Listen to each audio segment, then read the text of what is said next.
Against all odds, I have made it to Hong Kong. I just flew in from Shanghai and I had the craziest travel day so far. Basically, I went to the wrong airport in Shanghai and I had to go to the correct airport, and I actually made my flight. I also had a bit of a struggle to get to my hotel from the station because there were no taxis at the station, so I ended up walking. So I'm a bit worn out right now, but I'm still gonna make the most of tonight because I still am gonna grab some dinner and I'm gonna get some drinks with Christy. For dinner, I'm gonna go to a Thai spot called Kin Ka that I went to last time that I was here. I'm probably gonna try a different branch though, but I love their Hainan chicken. I really am craving some Hainan chicken right now, so I'm just gonna go there and then Christy and I will go grab some drinks in the area. Let's head out!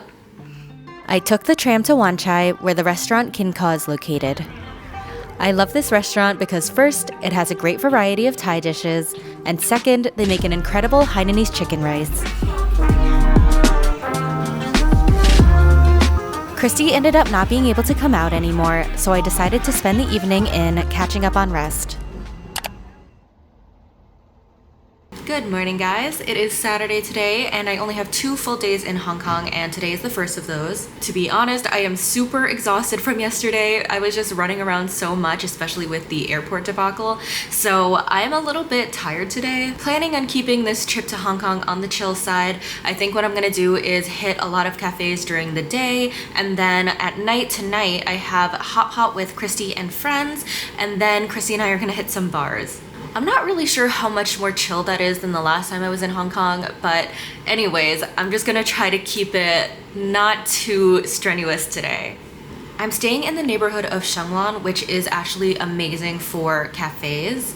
And it's also super close to Central, which has all the bars, all the restaurants, things like that. So the location is quite ideal. And this morning, I'm gonna go to a cafe that's super close to my hotel. Let's head out. I walked to Cactus Coffee, a Korean-style cafe serving specialty coffee drinks and a dessert-forward menu. The interior has this cool industrial design with retro touches, and I was impressed with the amount of space they have. I ordered their signature Cactus Coffee, which is an iced coffee topped with hand-whipped cream, and a croffle. Both were incredible.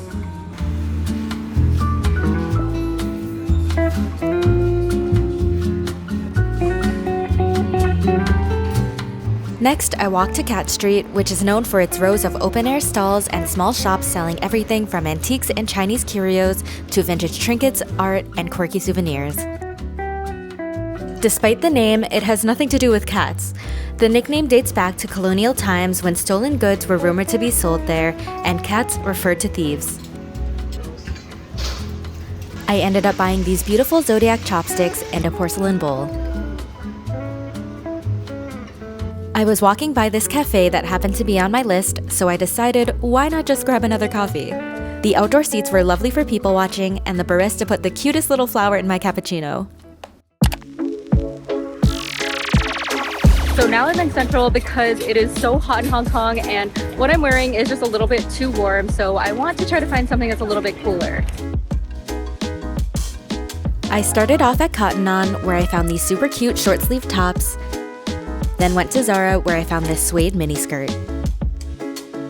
Then I took the escalators up the hill, where I grabbed a small lunch at Shugetsu Ramen. This restaurant is featured on the Michelin Guide for its tsukemen, but I personally wasn't a fan of how fishy the broth was. If you like a fishier broth, I'd recommend this spot. Very fishy. Literally right down the road is a cafe called No Title that I had really wanted to go to. This little cafe has so much personality. The owners of the cafe are a couple who added so many quirky touches to their space and menu, including their real goldfish and a goldfish-themed drink, which I ordered.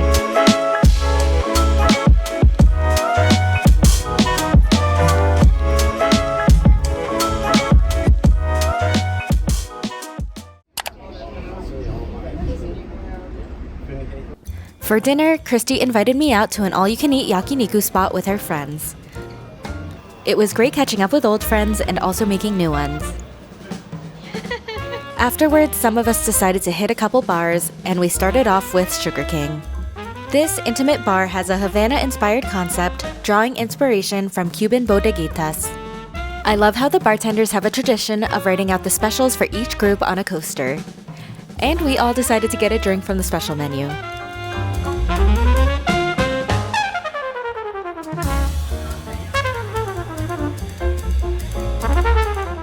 Next, we went to Paragon, which is actually one of the bars I visited on my last trip to Hong Kong.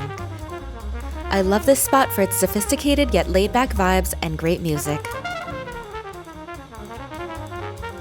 And that was the end of night 2.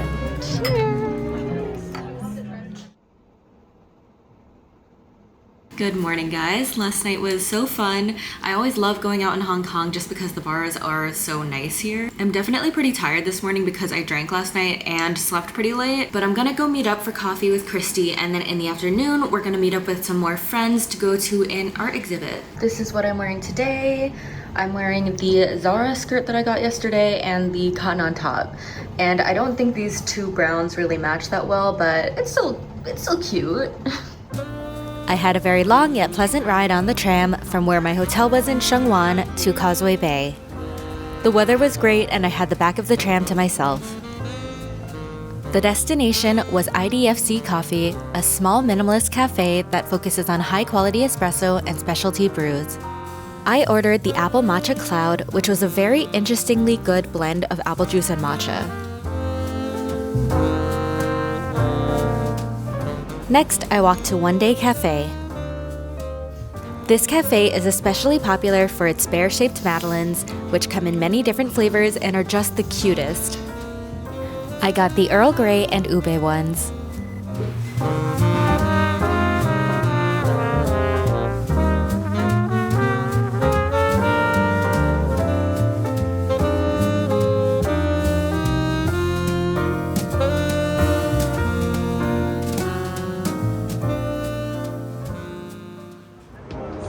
I went back to Sheung Wan and met up with my friend Belinda at Harakako, where we caught up over some delicious hojicha.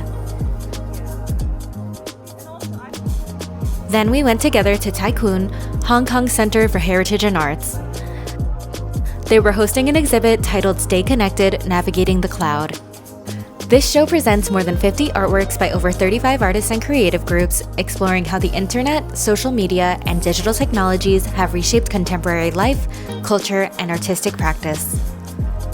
On the top floor was a kinetic art piece titled Can't Help Myself by the artist duo Sun Yuan and Peng Yu.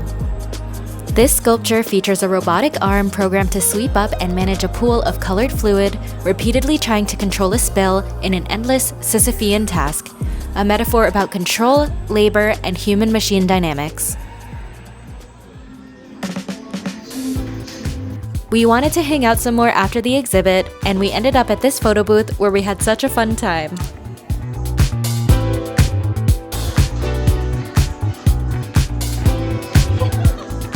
Then we got some ice cream at Tokachi Milky, where they have these beautiful soft cream parfaits. I got the black sesame parfait and it was so good. Soft serve is my favorite. Since it wasn't quite time for dinner yet, Christy and I decided to grab an early drink at Dead Poets, a unique bar that's designed to feel like a hidden literary lounge. The menu references classic writers and poetry, and all of their cocktails are super unique. I ordered the Snows of Kilimanjaro, which gave me a mixed reaction. This is weird. The cheese is interesting. I'll show you. Although this drink wasn't my favorite, I would definitely come back to try more of their creative cocktails. At last, it was time for dinner. Christy had made us a reservation at Twist Pasta Bar, a modern Italian restaurant in Central that puts a fresh, creative spin on classic pasta dishes. We started off with some delicious appetizers like this cacio e pepe croquette, then were presented with the main dish, our pasta. I ordered the sweet corn casarecce and Christy ordered the pumpkin stuffed pappardelle. And these dishes were incredible. I would definitely recommend this spot for some top-tier pasta in Hong Kong.